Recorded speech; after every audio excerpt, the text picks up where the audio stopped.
about them Irish? I can't take it anymore. I need a national championship.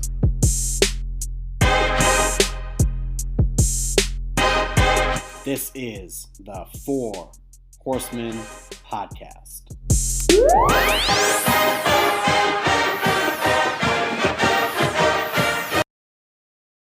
And we are back. For those of you expecting the beautiful voice of P-Wagon, he's not with us this week, and he might not be for at least the short-term future. He's busy doing his rugby coaching.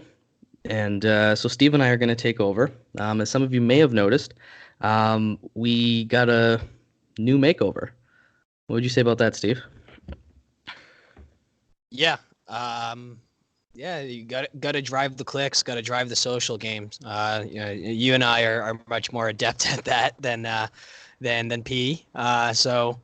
We've really taken a concerted effort to get more involved online. I've been hammering the GIF game, and you've been you're our house statistician. So between the both of us, we're actually we're obviously looking to engage with as many people as possible. We should probably throw in some polls soon, but yeah, I mean we're thrilled to engage with anyone, and that's kind of the purpose behind our new initiative. Yeah, pretty much. We got a new profile picture going up, something I designed of us four horsemen, and then a sweet little Twitter banner saying Notre Dame's better than scum with SC and UM. Irv Smith liked one of our tweets. Yeah, Irv Smith is the greatest. If he's out there listening, you are welcome on our show at any time. But I should give a good shout out to potentially new listeners. We've been doing a good job of reaching out to Notre Dame community on Twitter, and we've gotten triple the following in about 48 hours. So to anybody who's checking us out for the first time, welcome. You're gonna get a two horseman show, but we're gonna carry the water and get it done. So I think with that, we should get right into it. What did you think of New Mexico? To go back to another Breaking Bad reference, this is a callback. Actually, this isn't a Breaking Bad reference. I'm just an idiot. But they are who we thought they were. That's actually just Jim Mora. Yeah. But yeah, they were. What did I say? Like 63-3 or something like that. That was my prediction. I also predicted something else that I'm sure we'll talk about relatively soon. But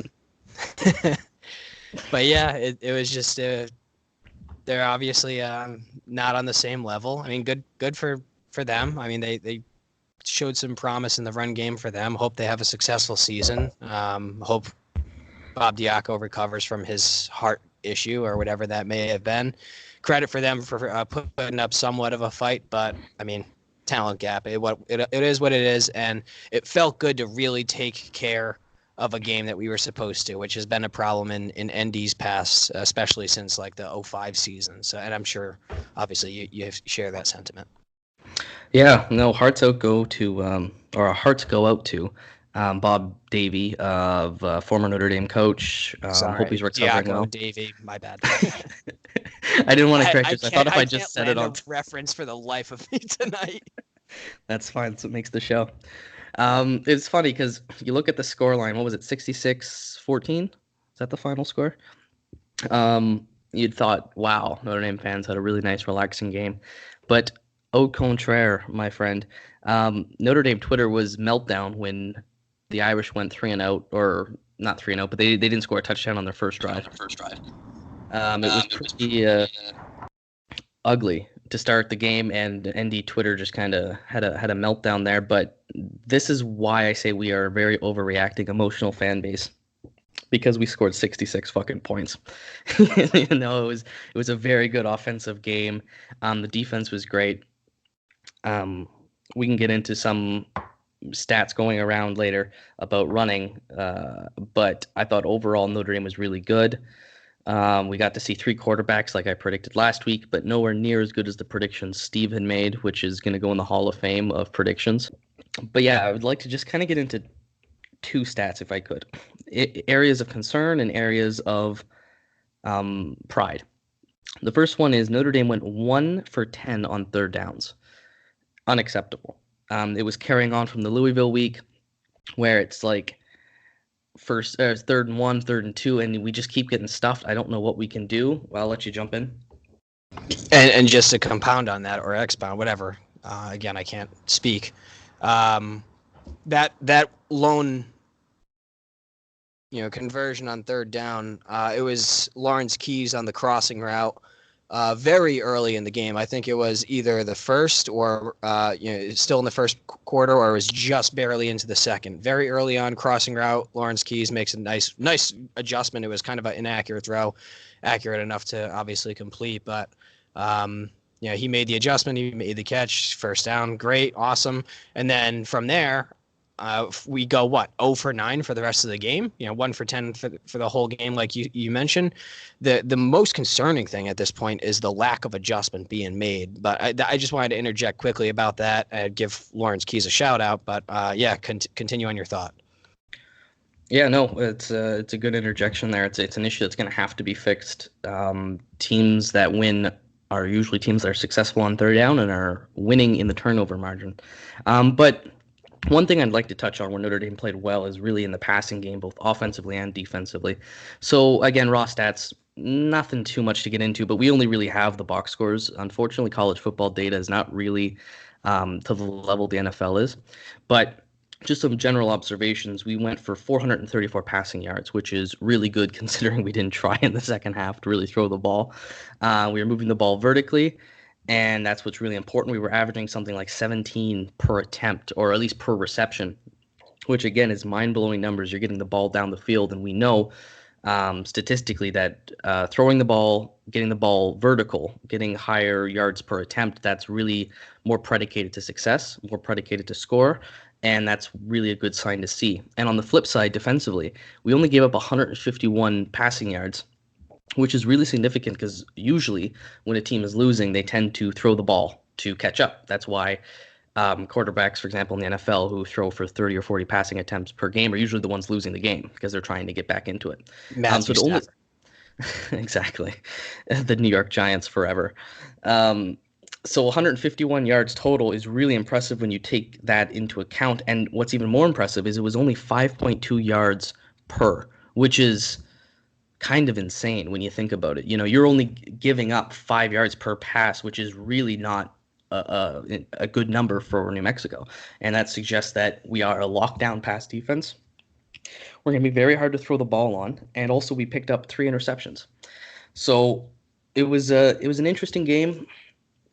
In the end, I think it's one we should be proud of. We put a team that we should beat. We buried them, really. But they were a bad team, and it's going to be hard to get around that. We're going to play a good team this week.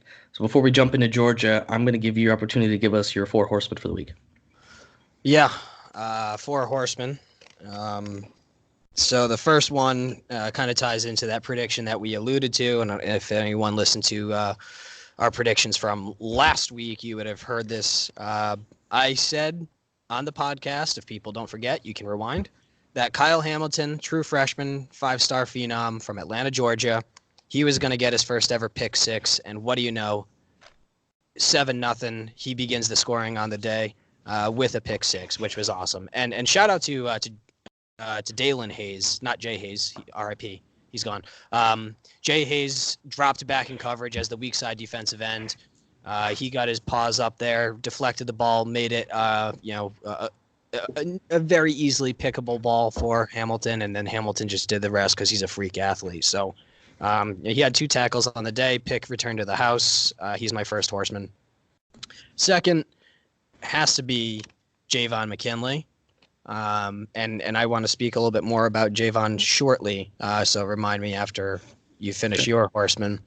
But yeah, I mean, he had his second career reception was a 65-yard touchdown. It was just a simple 6-yard crossing route, catches it underneath, breaks a tackle, stiffs arms a guy, goes outside, gets downfield and scampers for the score.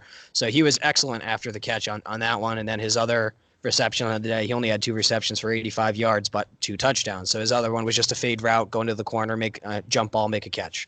So 2 catches, 2 touchdowns, very efficient.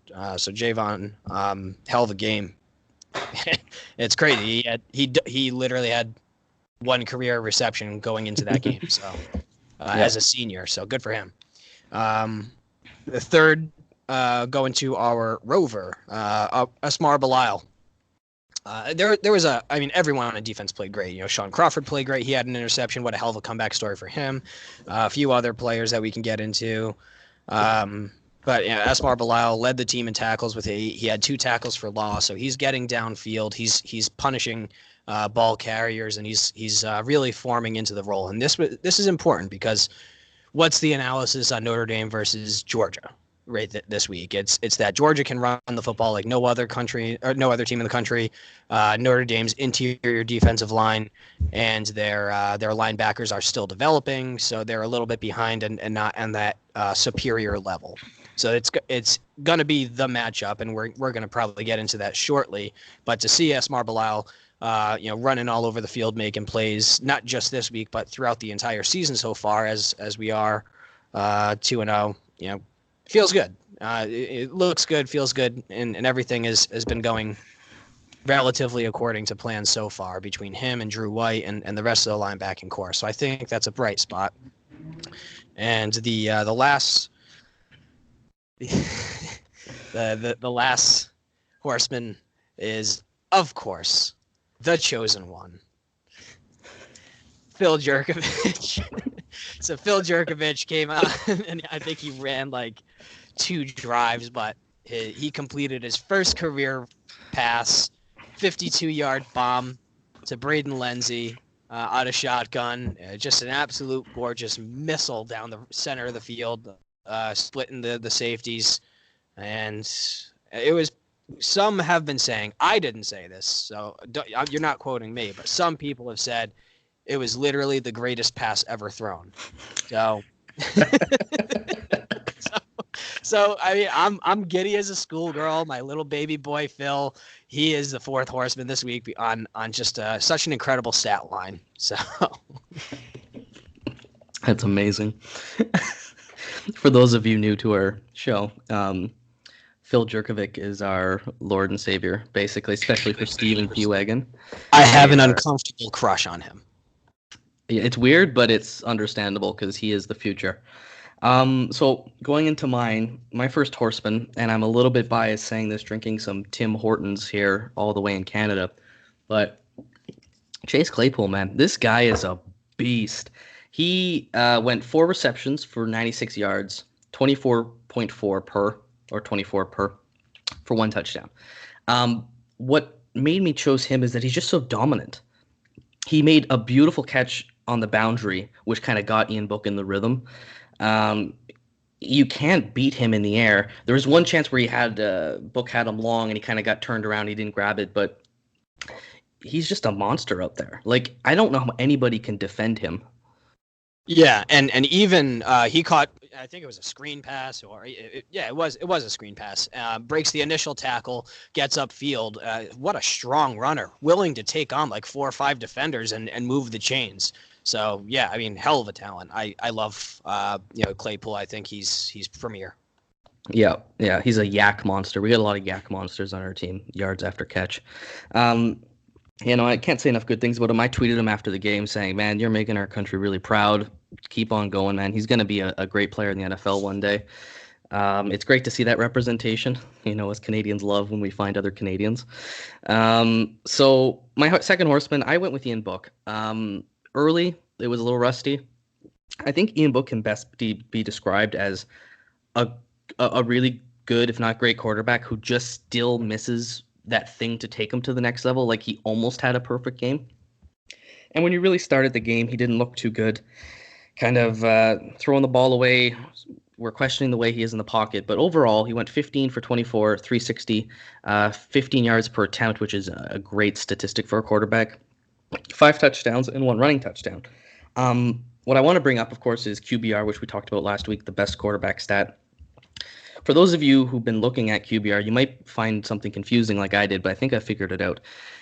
In the box score, he has an 85.5 listed QBR, which is fantastic. That's that'd be one of the best in the country for the week. But if you look at his stats just in his profile, it's he got a 72.6 QBR, which is actually lower than he got against Louisville, which was 79. And that didn't make any sense to me. But what I figured out is that 85.5 is his raw QBR, so he had a monster game and he just performed fantastic.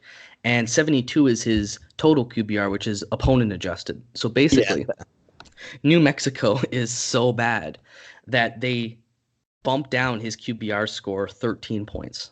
And they actually bumped the Louisville one up. So he actually had a better total QBR against Louisville than he did New Mexico because of how weak the opponent was.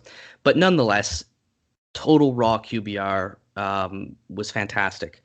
Third for me, like you mentioned, Javon McKinley. Talk about a yak monster. That has got to be one of the best running after the catch touchdowns I've ever seen. I thought he was a freshman. I didn't even know where he came from. I thought this is a great young talent we got here, man. But hell, he's going to be a fantastic receiver out there with Claypool. How do you defend those two monsters? It was like Boykin last year too, right? Like you throw the ball up, the touchdown he caught, the one in the end zone, you just threw it up to him. You know, he's grabbing that. Good luck with it. And then lastly, I got Bilal as well. 8 tackles, 7 solo, 2 for loss. I thought he really broke out. I know PFF gave him a really good grade last week, which was suspicious at best. The Louisville week. But I thought he played great. Really great all-around performance for the team. Some people are concerned about the rushing yards given up, but I think we can touch on that in a bit. I'm just going to let you get your thoughts in, Steve. Yeah. Yeah,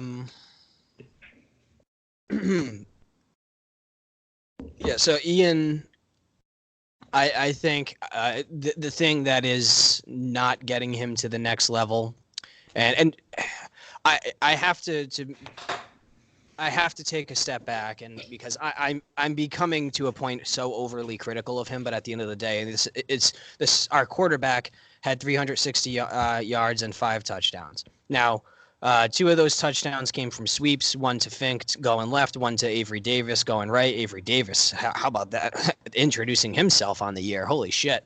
So, I mean, those technically count as passing touchdowns, and between those 2, he had like 100 yards.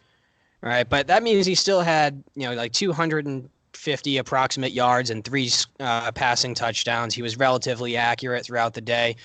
What was remarkably impressive and what gave me a lot of hope and that really put some juice in my nuts, if we're really talking honestly here, is when he stood in to the pressure, faced it down, and while he's getting hit, puts a ball up to Tommy Tremble, and that ended up being like a 29-yard pass to his tight end. So yeah, that was phenomenal. And if he can make more plays like that, great. So it's just identifying the rush pre-snap, I think, is really something that he's got to work on, man. Because even in this game, I think there was three to four really bad plays where my mistake, really bad missed reads where pre-snap he could have made adjustments and not faced nearly as much pressure. Yeah. How about Tommy Tremble though, man? That guy's breaking out. True freshman. He's a beast. And they, he was a 3-star prospect, but he, coming out of Norcross, Georgia, a lot of people, we knew that he was an athlete. It's just a matter of size and mentality for the game. He's big. He's like 6'5", but it's you got to have the muscle to compete at this level. And he stepped right in and he's done his role. So yeah, he's been a pleasant surprise. Yeah, he has been, in the face of Cole Kmet being down, who is rumored to be back for this week, which would be awesome. They put him on the depth chart. Notre Dame did.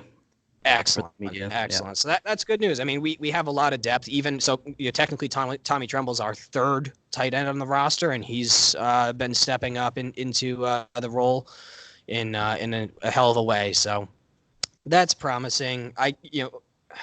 Ian definitely has adjustments to be made, but at the end of the day, he did play a hell of a football game, and it's given me a little bit more oomph heading into the big week.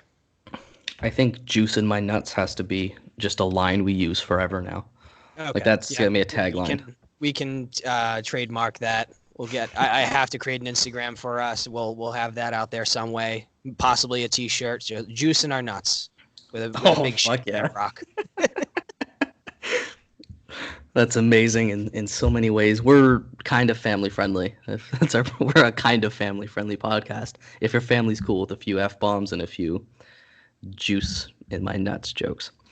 Let's get into Georgia. I hate Georgia. No, I don't. I actually don't mind Georgia. I think I hate the SEC and I hate everybody's fans on Twitter, but it's universal. Like everybody's fan base on Twitter is awful. Like Michigan's, I've met a lot of Michigan fans who are fantastic people. On Twitter, I want to strangle them all. So it's just kind of, I think, the whole Twitter sphere where we all hate each other. But just getting into Georgia, I'm sure lots of you guys saw the tweet from Pete Sampson. Sampson or Simpson? Sampson. Okay. Writes for The Athletic. Good journalist. He wrote, or he tweeted the stats on rushing yards per attempt, given up and gained. Notre Dame is very poor. It's like 109th in the country, and Georgia's really high. It's like top 10 in the country. Here's the deal. I did my rant on running the ball last week. I'm not going to go through that again. If you guys want to hear why running the ball is useless, check out last week. But obviously it's still concerning. What I would like to say to that is a few things. One, it's a small sample size. It's 2 games. It's just 2 games. That's it. Both teams have played nothing teams, right? I know it doesn't look good that Notre Dame's given up a lot against nothing teams, but that's not meaningful data. And it's the same thing with Georgia, right? They've played probably an FCS school and then some other school, Arkansas State or whoever they played last week. It's a very small sample size. Georgia has not played a good team yet. Notre Dame has not played a good team yet. We don't really know what's going to happen. The other thing is the folks in the stats community who are much smarter than I, not a huge fan of rushing yards per attempt as a rushing metric. Don't ask me why. I'll find an answer for you eventually. But there are better stats out there, we know. What I'm saying is to the people who are looking at that and reasonably looking at statistics, good job, good on you, and are freaking out, just remember, small sample size, not the best way to cover it. And as we know, and as we've talked about, Steve, we've talked about running the ball before. A lot of it is predicated on things beyond the running back, even beyond the offense, right? How many men are in the box? Like, what is the defensive personnel on the field when you're running can greatly affect running the ball. So obviously I don't want to give up 4.5 yards, 5 yards per carry. I don't think we will. But even if we do, running the ball we talked about was last week is it's inefficient compared to throwing the ball. And if they are running the ball on us, I would prefer it than passing. Because if they're passing and succeeding on the passes, that's when they score quickly, that's when they score effectively. I would much rather be able to add men to the box to stop the run because I know our pass defense is good. Do you know what I mean? That's kind of my approach to it is. But this is going to be a run football game. As much as I don't want that to be the case, we're going to get a really ugly meat and potatoes football game. I just don't think we need to act like the sky is falling just because Notre Dame has given up a lot of rushing yards per attempt against New Mexico and Louisville, and Georgia has rushed a lot on some terrible teams. We don't know yet. There's too many early assumptions to look at that and freak out. So I just want to do that as a caveat before we get into Georgia because this was swirling through Notre Dame Twitter, which, of course, knowing our fans, had completely melted everybody down, suggested we couldn't win. Some people suggested we weren't even, or Georgia had a better team, which I don't know why you think that. But Steve, I'll let you get your thoughts in, your Georgia preview and whatever else you think. Yeah, so Greg Fleming on Twitter, also ND Twitter guy, he's a journalist of sorts. He tweeted out so far this year on third down, between 1 to 3 yards to go, Notre Dame has 8 carries for a net negative 3 yards. 0 of those are first downs. So that means it's been third and short 8 times. We haven't gained a net yard, and we have not gotten a single one of those third downs. So, yeah, I mean, at a certain level, just throw the freaking football, play action, something. I mean, Ian is escapable enough where even if he drops back and then there's some pressure, I mean, we've seen him take off before. Like what's to stop him from scrambling for a first down? And then as for the statistics, our interior line and linebackers and our rushing defense against their rushing offense, obviously their rushing offense is gonna be inflated. 1, they were playing shit teams. 2, they were blowing the teams out. So at a certain point, you're just you're just running the ball every single play, and then you're wearing down, the second string of friggin' Bemidji State, right? Like, what is it? What do you think is going to happen? Look at Tony Jones in the first couple of carries that he had against Louisville. Like, are we all of a sudden like not a good running team because he was incredible, at certain points, and then there were certain situations where it just wasn't appropriate to be running, and we stuck to it, and it fucked us. So yeah, I mean, I'm pretty much in agreement with you there, and I am also in agreement that this is going to be a between the tackles, or rather, it's going to be a battle in the trench. So it has the makings of a game remarkably similar to a couple of years ago, with the exception of we have a quarterback that can actually throw the ball this time. So if I were to guess, I don't know how they're getting 13.5. We're looking at, if this is a high scoring affair, 24-17, but I honestly think it's going to be both teams are scoring less than 20, my guess. Wow. Okay. But yeah, if I could just get a word in about something I've seen from Notre Dame fans, before we just get too far ahead of ourselves, is that one of the other issues is we weren't running the ball well. And people were saying, well, how are we going to beat Georgia without running the ball? We put up 66 on New Mexico without a good run game. We still put up 150 or 200 rushing yards. Like, the idea that we need to run the ball to win is not necessarily true, and we saw that. It's just Clemson did not run particularly well against us in the game last year. There was one particular Travis Etienne run where he got free. Other than that, they were bottled up. Yep. When did Clemson win the game? When Julian Love went down and they started throwing the ball to our poor corners. And that's it, is that we don't need to run the ball to establish play action. We don't need to run the ball to establish the run. We can do that by passing. And look, we're going to run the ball, and I hope we have success with it. But it's more important for Notre Dame to be efficient with what they do when they get the ball. Because if Georgia's going to eat up a lot of possession, which they probably will, because Notre Dame has lost the possession battle in the last 2 games, Notre Dame's going to have to make the most of their opportunities. Now, the thing is Georgia can eat up clock and you can stop them from scoring. But if you start scoring, Georgia's got to start catching up with you. So that kind of leads us into another question. We got a fan question, because we like to engage with our Notre Dame fans, because that's why we do this, right? It's not for money. Our $5 in our ad money is definitely not it. It's to meet with you guys and to interact.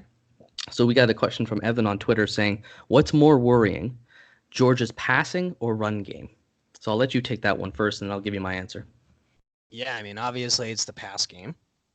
They've got one hell of a quarterback, and I welcome the challenge because we have such an outrageously good pass defense that this is what we've been kind of building up and leading into, is that I think this is such a remarkable matchup for us because they're going to run, they're going to break off a 16-17 yard run, and everyone's going to be panicking, oh, we're getting tossed around. It's like, at the end of the day, we can stack the box and then force them to get the ball down the field, and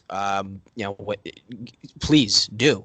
So that way we can drop into a nickel package. We have Loie Gilman come into the box, and he can play coverage on somebody in the slot. And then we have Sean Crawford on the field. We have Troy Pride. And then we have Kyle Hamilton and Sean Crawford. Jalen Elliott, sorry. That's your choice, is to be in third down in 4 and have to go against that. I mean, it's I don't think people understand just how good this secondary is, and I really hope that we are not a paper tiger, as that piece of shit Paul Feinbaum described us as, because I'm excited for this matchup, and I'm more afraid of their passing game than their running game because of the efficiency of it, but I'm also excited to see this matchup because I think, call it what it is, this is a playoff game. Yeah, no, I think that's absolutely fair. There's a reason why, even knowing that Georgia could exploit our potential weakness running the ball from that stat that I tried to address, but even knowing that, and even knowing how good our secondary is, there's a reason why I'm more afraid of Georgia passing the ball than running the ball. It may seem counterintuitive, but the answer is quite simple. Passing the ball is efficient. Jake Fromm, I checked this out. He is 9th in college football right now in QBR. He's got 90 raw score that's been adjusted down to 87. That is top 10 in college football. That is better than Ian Book right now. He is a very, very good quarterback. Throwing the ball, even though I like our secondary, if Georgia, I almost think that stat is a blessing in disguise. If Georgia thinks the way to win the game is on the ground, go for it. I just go for it because I think we can stop them. And I think we can stack the box and still defend the pass. But if Georgia has the mentality of running the ball first, I feel better about it. If Georgia's out there gunslinging on us, even though our secondary is great and I think we could give them a really good fight, there is just more efficiency in throwing the ball, even with a bad quarterback. And that's why I would much prefer them. I'm much more scared of their passing game because the quarterback's good. They got lots of talent in Georgia, but we got a lot of talent in South Bend.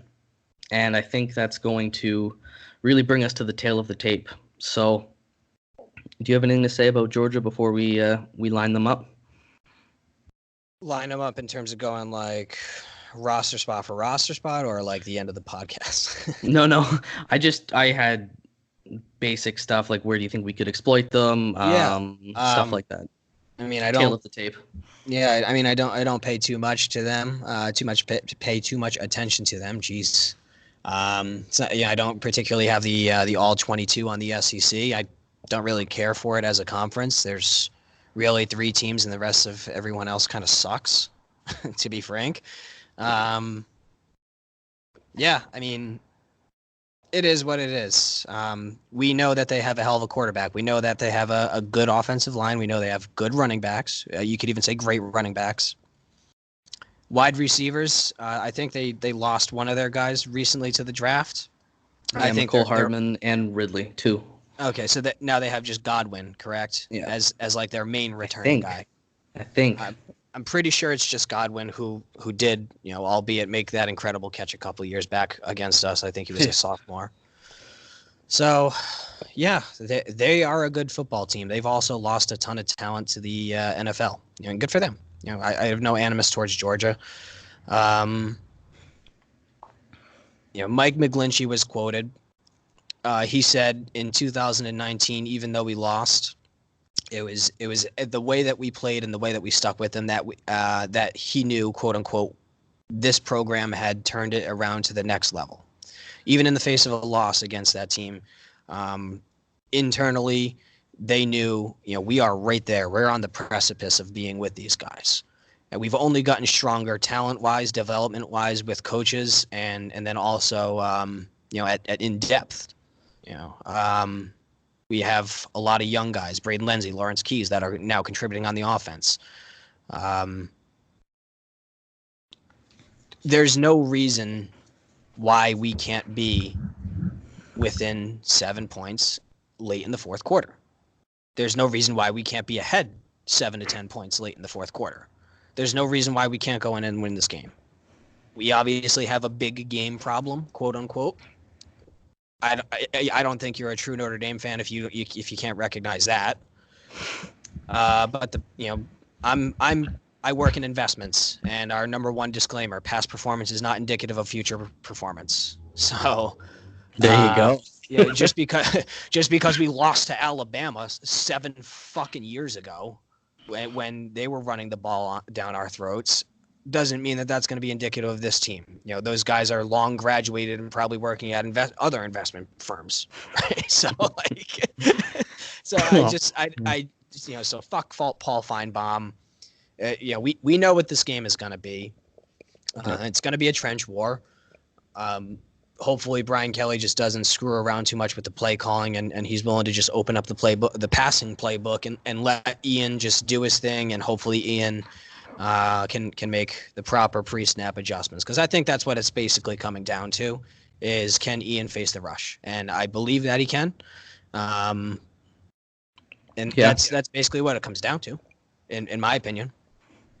Yeah, no, I think that's it. I'm glad you touched on the past performance is not indicative of future performance. That's just college football fans can't get that out of their head when it comes to Notre Dame at all. We saw it in the Clemson game. They were saying, well, you lost in Alabama in 2012, so you're going to lose to Clemson. Well, that's not a reason. Just because those two things occurred did not mean they were related at all. And this is a mindset I really hate with Notre Dame fans. I brought this up last night. I think They don't think we're on this level, that they were assuming that we're the weaker team going in. Guys, last year, Notre Dame was the playoff team and Georgia wasn't, albeit they were very close teams, right? You would say they were both probably top 8, top 6 teams last year. They were equal. At the very least, they were very equally matched in talent. And I would say Notre Dame was better. But the point is that they were close. Well, guess what? Georgia lost more to the draft. Georgia lost their 2 best receivers. They lost a lot on their front 7, whether it be to draft or injury or suspension or whatever it may be going on down there in Athens. There's no reason why we should think Notre Dame is any worse than Georgia. I get the first 2 games may not have pleased you because we didn't score 70, but that's not indicative of Notre Dame being worse. You saw one tweet about one stat, and you guys I feel like our fan base is just losing their mind. This is a game we can win. The advantage Georgia has is playing at home.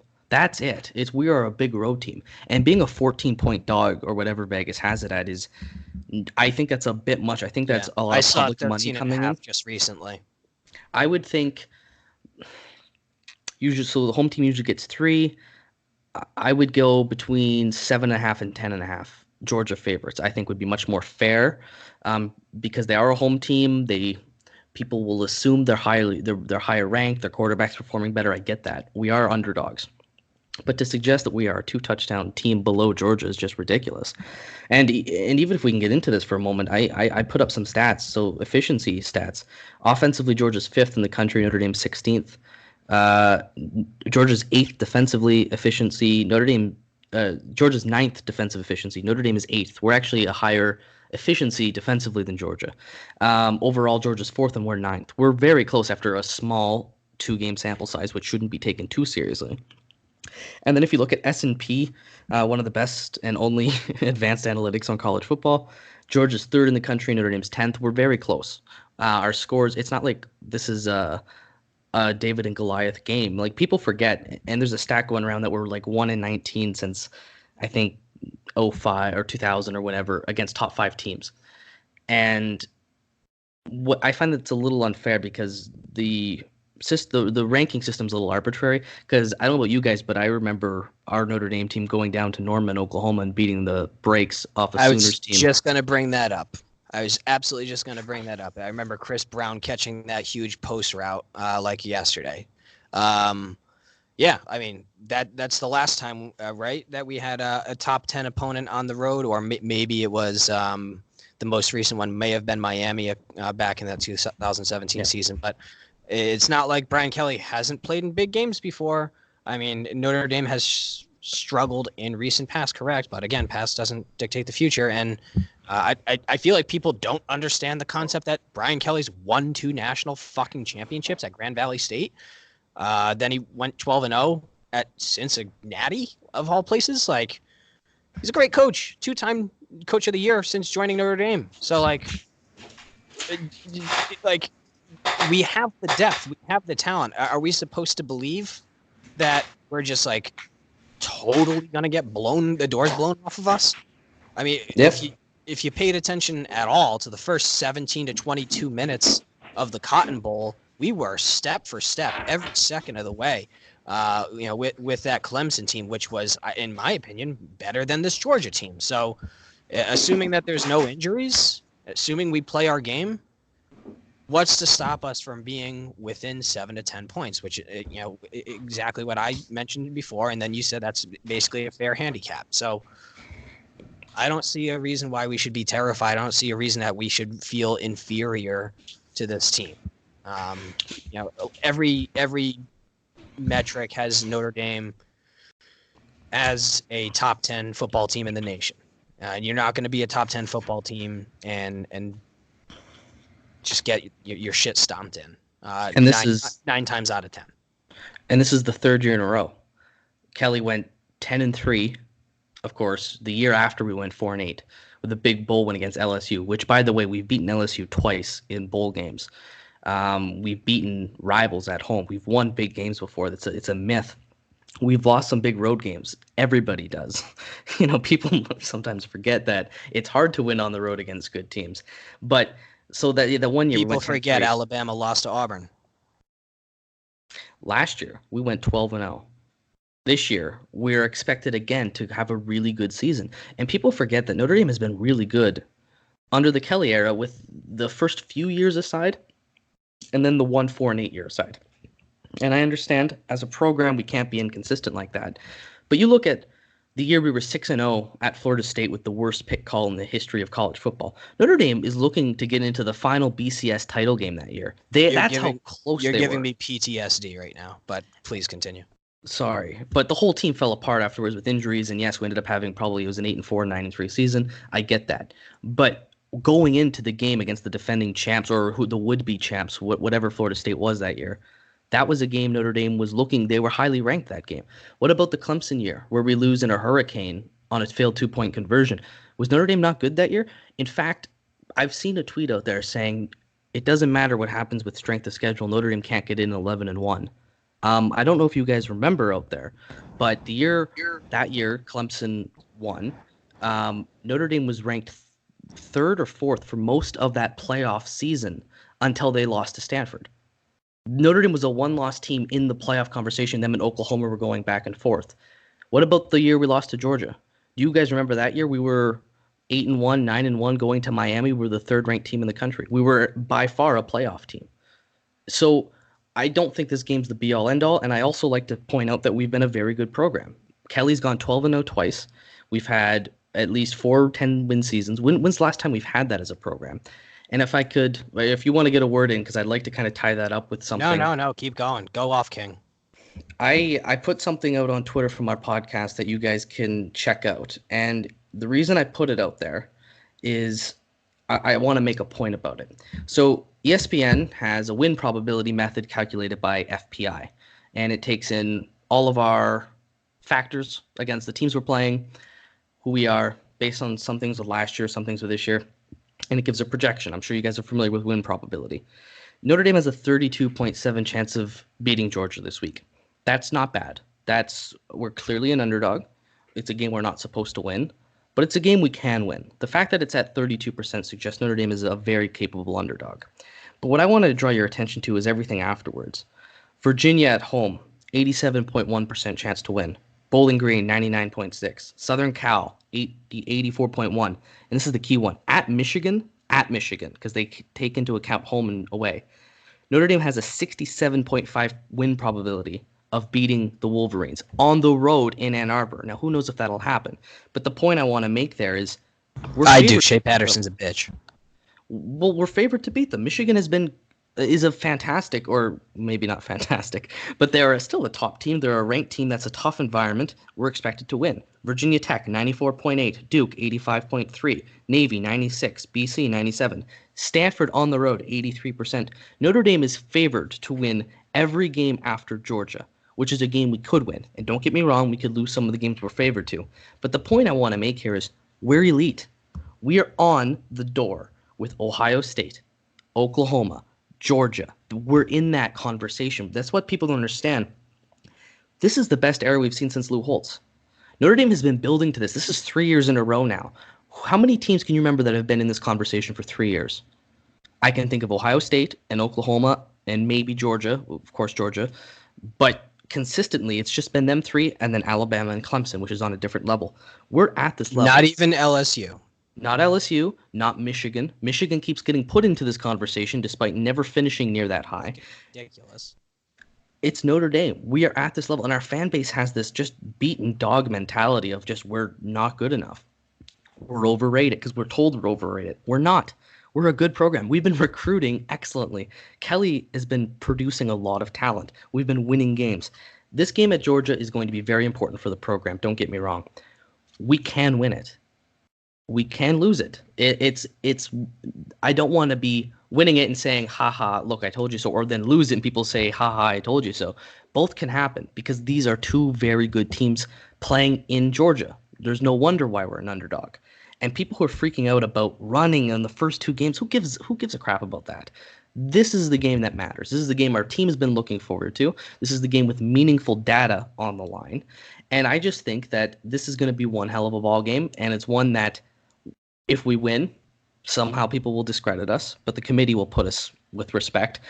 But if we lose, it's one that I want to win because I'm annoyed. I'm annoyed at how much we're going to be told you can't hang with the SEC teams You guys are overrated. We're not. We're on this level, and I hope we prove that this Saturday, that we can win, because our fan base needs it, and it would put a real jolt of energy into this season if we go into Athens, Georgia, and beat the Bulldogs. So that's what I got to say. Steve, anything from you? I mean, taking the from your mouth to God's ears. You took the words right out of my mouth. We are an elite program at this point. We are perpetually a top 10 program, I think. And it's only going to get better. Next year, we have 2 5-star prospects. When's the last time Notre Dame has had 2 5-star prospects in the same class? Chris Tyree and Jordan Johnson. And then, the class is looking excellent for the future. 2 years from now, the class is looking equally as promising. We've had great recruiting over the years. We've built depth, and that was the one thing that was separating us from these other programs, because we were able to get the 4-star guys that by their junior and senior years they developed into great talents. We have incredible talent in the NFL, but a lot of those guys, when they were here, were in a silo. It was far and few between. There was talent discrepancies amongst the Notre Dame rosters of years past. This year, one guy has any sort of weakness, and he's backed right up by someone who's experienced, who's been there, who's intelligent, who's an athlete, who's fast, who's smart, who's just a fucking football player. We are there. This is what we've been building for, what we've been crying tears for, bleeding blood for as Notre Dame fans. And yeah, we have a tough game against an elite SEC opponent. I'm not going to let them rub my belly. I'm going in there like we are called the Fighting Irish for a reason. I'm going in there fists up because I truly believe that we're going to fight and win this game. I said it at the beginning of the year. I cannot get out of bed. I cannot read 24/7 sports articles all summer long and follow along recruiting. I can't watch the spring game. I can't get up every August and get excited to watch Notre Dame if I didn't truly believe that this is going to be the year. And this can't be the year if we're just going to get steamrolled by Georgia, because we have the talent, we have the depth, we have the coaching, we have everything we need at this point to compete. There's no reason we can't. Yep. And even if we lose, we can still go on. The season isn't over. You know what I mean? We have the ability because we are on this level. But something I want to tell you guys, I want you guys to think with this mindset, is that we're fucking Notre Dame. We are the best, the cream of the crop program in the history of this sport. What other program can kick Alabama, LSU, a number 2 and a number 4 matchup? Who else can kick that from the primetime spot? Notre Dame. Who else can get Georgia to try to replicate a 90,000 crowd outside the stadium for the game to create a better atmosphere? It's Notre Dame. We are Notre Dame. Truly an irrelevant program. Ugh, sarcasm. We are the pinnacle of this sport, whether we're winning or not. But we're going to reclaim our crown. We are going to go into Georgia. We are going to beat Georgia because we are Notre Dame. Everybody cares about Notre Dame. In all the shit you hear, the attacks on us, the overrated, that's because we're the goddamn New York Yankees of college football. I'm a Red Sox fan. I hate saying that. I'm wearing a Sox hat right now. It's true. We are the pinnacle of this sport, and we're going to show them Saturday why. Only Notre Dame gets this attention. It's us. It's our season. It's our game, and I want you guys to not have that mentality of I'm afraid of Georgia, but we're goddamn Notre Dame. We're going to put it to them. It's not Georgia's going to put it to us. We're going to bring the fight to them. Maybe we win, maybe we lose, but the point is we're going to go into Georgia. I think we're going to win, but we're going to give them a fight because that's who we are. We're the Fighting Irish. What though the odds be great or small, Old Notre Dame will win overall. And that's really what I want to get you guys hyped for. We are going to take this, and I think this should lead us to our game predictions. Steve, what do you got? Excellently said, my Canadian counterpart. Predictions. One thing. This is less of a prediction, more of a wish list. I would love to see with this recent emergence. I'd love to see. First off, we need to put an APB out on Chris Fink. He's, with the exception of his end around jet sweep touchdown, he's kind of been not existent this year. I think he's better suited for the slot. Put Chris Fink in the slot, keep Claypool on the outside, and then Javon McKinley, it is your fucking time to come into this offense, give it a shot in the ass, and put some juice in the nuts, as we say.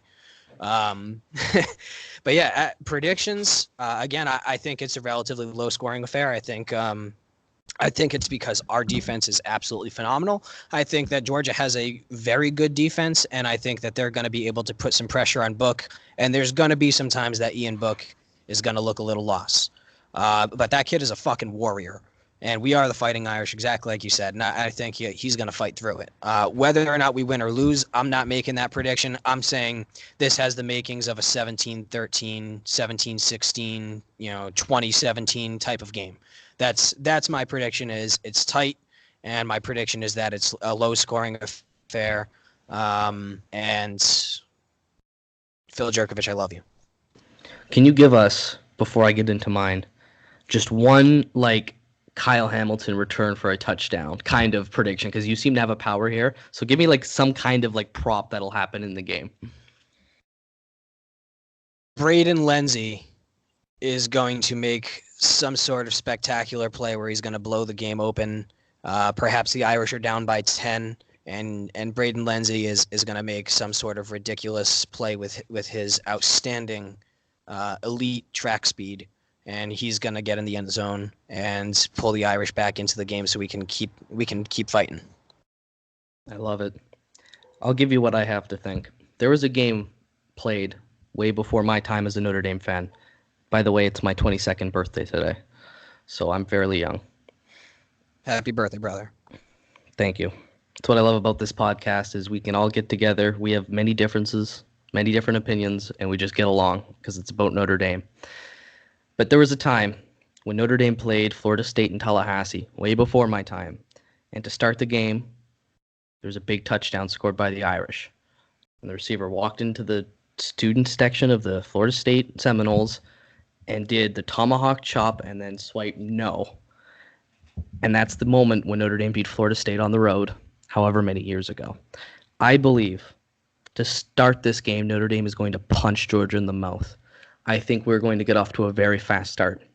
And I think it's because we're going to be throwing the ball on them, and they're not going to expect it.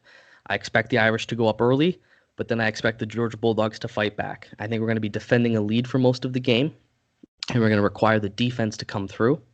But in the end, I think Notre Dame is going to win 27-20 against the Georgia Bulldogs. And I could be wrong, and it could be right. What matters is that we're at this level. We can win this game. I believe we will win this game. And next week, hopefully this podcast is in a very good mood because the rest of the season is ours to take. Any last words? I fucking love it. Make Notre Dame great again. Let's go, baby. Let's go. Go Irish. Thank you for joining us. We look forward to seeing you next week.